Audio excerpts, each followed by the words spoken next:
अस्सलाम वालेकुम viewers, welcome back to my YouTube channel daily tips with अस्मा।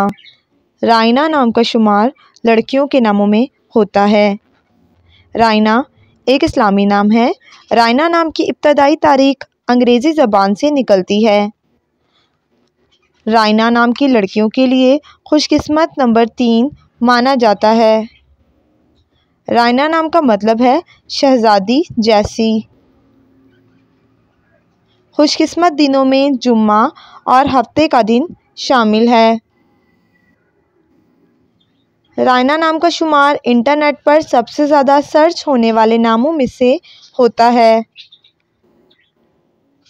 खुशकिस्मत धातों में हिंसों के हिसाब से चांदी शामिल है।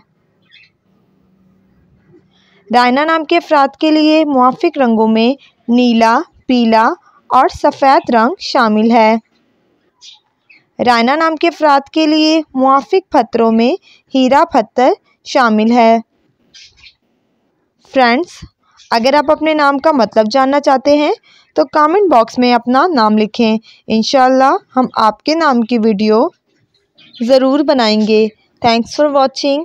अल्लाह हाफिज़।